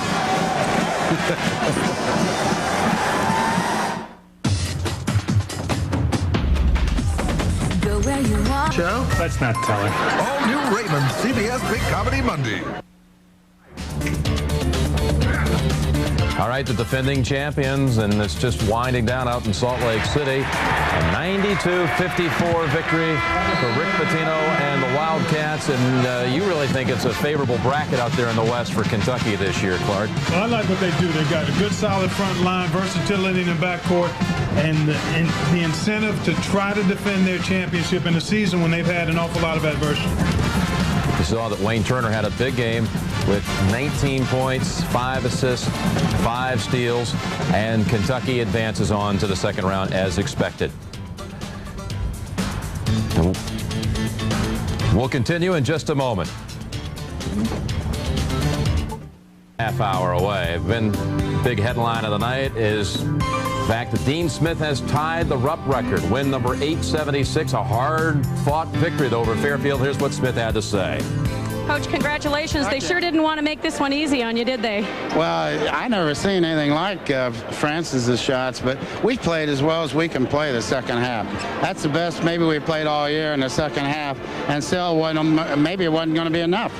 Your team struggled earlier in the season and had some tough times. How much do you think that helped them persevere when it counted? Well, we've had so many close games in the league, and I told them this could be Boston College. You know, they played Boston College in overtime. We're down 7, no problem at half, but I thought we played well. I congratulate Coach Cormier. Just and his group of kids. They were sensational. You have admired Adolph Rupp for a long, long time. Did you ever imagine that you would match his record? I have very good friends like Henry Iba, and I admired Bob Spear, and my college coach fall guy. I admired Bobby Knight. I admire a lot of anybody that stands in coaching, and you know, I'm happy for all of our players who won games, and now we'll go try to win one more tomorrow. Well, they're all celebrating this with you now. Congratulations. Coach. And he could, in fact, see Bob Knight on Saturday. Bob Knight with 700 wins of his own. Indiana and Colorado coming up in just a few moments. And again, let's remind everyone, most of the nation's going to be starting out with Colorado against Indiana. Some will see UCLA against Charleston Southern. For those of you expecting the South Alabama-Arizona game, we're going to start you out on the UCLA contest. And the Virginia-Iowa audience will begin with Colorado-Indiana, and we'll get you pulled out in time for the tip of that Virginia-Iowa game a little bit later on. But we'll continue on the road to the Final Four here on CBS in just a moment.